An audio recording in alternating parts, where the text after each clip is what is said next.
So you're in college and you're looking for work experience, but you're not sure where to start? If that sounds like you, then you're in the right place. In this video, I'll be walking you through step by step what you need to do to get started on your job or internship hunt.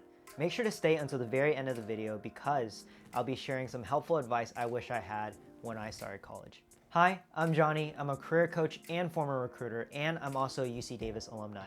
Now, I'm really excited that you're here because that means that you recognize the importance of getting work experience before you graduate.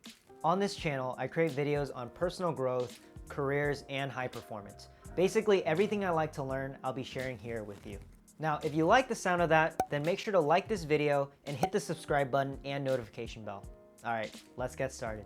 Step 1, create a game plan. Last year, I was a speaker at a seminar at Santa Clara University, and I was speaking to roughly 40 college students about how to find work that is aligned with our interests and passions. I asked them what their first move would be in their job search, and almost across the board they said, look at job postings and work on their resume. This is a common mistake. We often make the mistake of working on our resumes first, and this includes me when I first started looking for internships. But I can tell you that there are many professionals that still do this and they're well into their careers. Instead, we've got to create a game plan to figure out what internships will match our interests in the first place. Will it complement your major and what you're learning in class? What are you looking to learn and get out of an internship? Notice how we're getting super specific about the things that actually matter to us instead of simply applying to opportunities for the sake of getting work experience. So before you start looking for an internship or a job, take some time for yourself to answer the following questions. Why do I want this specific internship? What skills am I looking to learn? How is this internship relevant to my desired career path? How much time am I able to commit to working at this internship considering my other involvements? Spend just 5 minutes on this exercise. You can literally write your answers on the back of a napkin. It doesn't have to be an essay. Just do bullet points, whatever. It's just to get you thinking about what actually matters to you. Now that you have a game plan, step 2 is to start at your career center. They're the hub of professional guidance and resources. You've already paid to attend the school, so you might as well leverage the resources that come with the cost of attendance.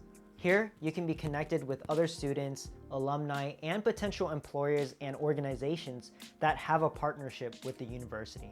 It's important to note that the one employer that you're already familiar with is your own school. Your university likely has a need for interns and student employees. This is actually how my girlfriend got her first on-campus job and internship, the one that ultimately led to her decision of wanting to become a nurse practitioner. It was through UC Davis's own job board. That aside, you can do a drop-in visit or schedule an appointment with a college advisor and share some of the interests that you have, which by the way, you've already done in step 1, and get their advice on what they'd recommend. Step 3, look at your personal network. College is such an amazing place to form lifelong relationships.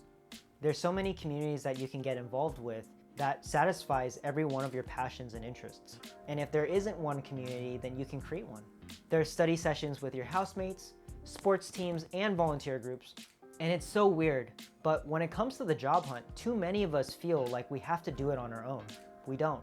My recommendation, create a job search team. Just like a study group, but for job hunting with your friends. You can share your insights on what worked and didn't work during your interviews. This way you can learn and find work experience together and have fun. Don't underestimate the power of your personal network. And actually, let's take inventory of that right now. Give yourself 5 minutes and make a list of people from your phone's contacts. Close friends, family, alumni, religious communities, volunteer organizations, special interest clubs on campus, sports teams, and or Greek life that you happen to be a part of. And you can also join Facebook or LinkedIn groups. Step 4, put yourself out there. You can attend on-campus or online events such as a skills workshop, speaker panels, and job fairs. The information that you learn at these events can be invaluable, and in the process, you get to meet other people that likely share the same interests or are on the same journey as you. As a bonus tip, when you're at these events, oftentimes people will try and get speaking time with the expert or the guest speaker, but the host of the event is often overlooked. Identify who this person is because they're the one that brought everyone together in the first place.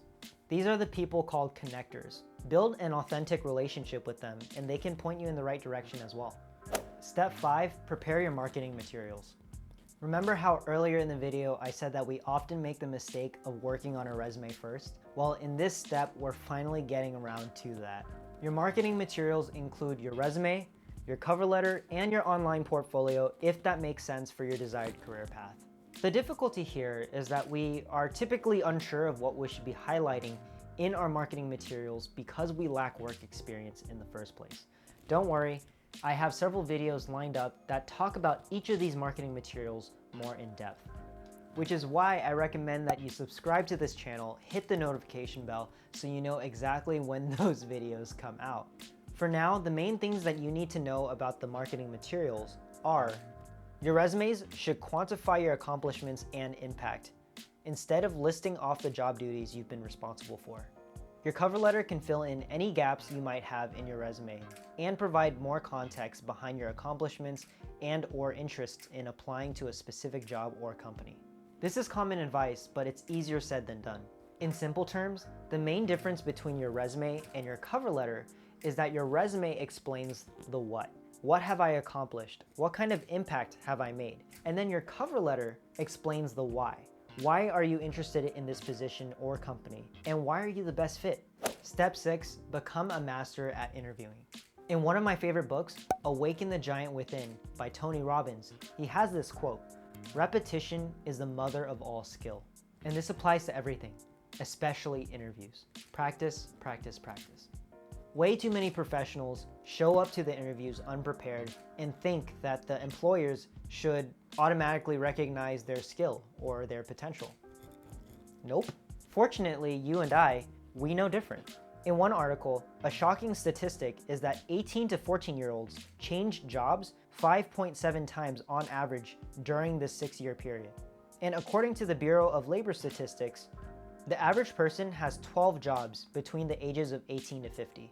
Even if it took you only 3 interviews for each job change, that's a lot of interviews. You might as well start getting your repetitions in now. Do role plays with your friends or family. Do research on your employers, your interviewers, and the specific jobs you're applying for. Which, by the way, you've already done an extensive amount of research in steps 2 through 4 because you went to job fairs and spoke with company representatives, you've gone to workshops and speaker panels, and you've networked as well. Develop the ability to sell your skills, your personality, and the ability to get the job done, because this ability to essentially self-promote will help you with landing amazing jobs, no doubt. But it will also translate to other benefits later in your career too, such as advocating for higher salaries, having influence during work meetings or presentations, and of course outside of your career and in other aspects of your life as well, and it's so empowering. Alright, if you found this video helpful, then I'm certain you'll find my newsletter helpful as well. You can find the link to that down in the description below. Be sure to hit the subscribe button and notification bell if you haven't already done so. And comment down below and let me know what was most helpful and what other topics you want me to cover. Thanks so much for watching, have a wonderful day, and I'll see you next time. Ooh, that hurt?